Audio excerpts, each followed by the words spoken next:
भारत को सोने की चिड़िया कहा गया, जिस पर विदेशी आक्रांताओं की नजर हमेशा लगी रही। मोहम्मद गजनवी से लेकर अंग्रेजों तक ने उसे लूटने की कोशिश की।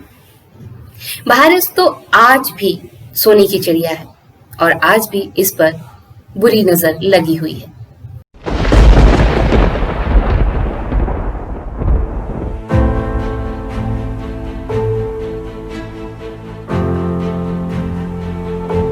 मंदिर हजारों सालों से हिंदुओं की आस्था और संस्कृति का केंद्र रहे हैं।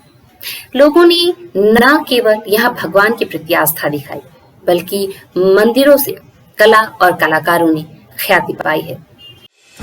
हिंदू समाज के लोगों ने मंदिरों को अपना घर मानते हुए उसके रखरखाव के लिए सोना, चांदी, जमीन और रुपयों का दान किया और आज भी कर रहे हैं। देश में मौजूद सैकड़ों मंदिरों में आकूत धन संपदा मौजूद है और इसी संपत्ति पर इतिहास के हर काल खंड के शासकों की नजर रही है। आज भी इस पर सरकारों की नजर रहती है। जब हमारे देश पर अंग्रेजों का शासन था, उस वक्त भारत के मंदिरों के धन पर नियंत्रण करने के लिए अंग्रेजों ने कानून बनाए थे। ये कानून आज भी इस देश में थोड़े बहुत बदलाव के साथ मंदिरों पर थोपे गए हैं। क्या आपको पता है कि कैसे कानून के सहारे मंदिरों के प्रबंधन में भेदभाव होता है? ये कानून केवल मंदिरों के लिए ही है, देश के दूसरे धर्म से जुड़ी संस्थाओं के लिए नहीं।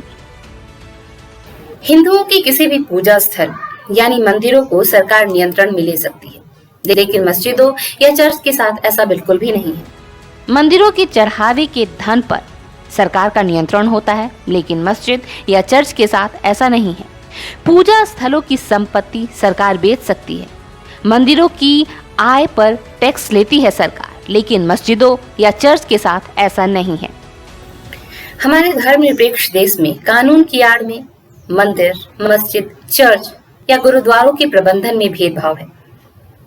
इससे हिंदू धर्म और उनकी संस्कृति पर खतरा मंडरा रहा है। आज भी मंदिरों के धन पर सरकार की तरफ से प्रबंधन करने वाले कर्मचारियों की नजर रहती है। ट्रावनकोर देवास बोर्ड के अंतर्गत लगभग 1249 मंदिर आते हैं, जिसमें बड़े पैमाने पर हो रही चोरी की खबर 2013 में सामने आई थी। राज्य सरकारें हमेशा चाहती हैं कि मंदिर की धन संपदा, उसकी जमीन पर मनमाने ढंग से उपयोग की छूट मिले। ठीक ऐसा ही एक मामला है केरल के पद्मनाभ स्वामी मंदिर का। हालांकि अब सुप्रीम कोर्ट ने पद्मनाभम स्वामी मंदिर के प्रबंधन में त्रावणकोर के राज परिवार के अधिकार को मान्यता दे दी है। सोमवार को केस पर सुनवाई के बाद कोर्ट ने फैसला देते हुए तिरुवनंतपुरम के जिला जज की अध्यक्षता वाली कमेटी को मंदिर की व्यवस्था और देखरेख की जिम्मेदारी सौंपी है। सुप्रीम कोर्ट का ये फैसला देश के उन तमाम मंदिरों के लिए अहम माना जा रहा है जो या तो सरकार के नियंत्रण में है या उसको लेकर मामला कोर्ट में है। बता दें कि सुप्रीम कोर्ट में केरल के तिरुवनंतपुरम स्थित पद्मनाभ स्वामी मंदिर में वित्तीय गड़बड़ी को लेकर प्रबंधन और प्रशासन के बीच का विवाद पिछले 9 सालों से लंबित था। केरल हाईकोर्ट के फैसले को त्रावणकोर के पूर्व शाही परिवार ने सुप्रीम कोर्ट में चुनौती दी थी। भगवान पद्मनाभ यानी भगवान विष्णु के इस भव्य मंदिर का पुनर्निर्माण 18वीं शताब्दी में त्रावणकोर के शाही परिवार ने कराया था। इस परिवार ने 1947 में भारतीय संघ में विलय से पहले दक्षिणी केरल और उससे लगे तमिलनाडु के कुछ भागों पर शासन किया था।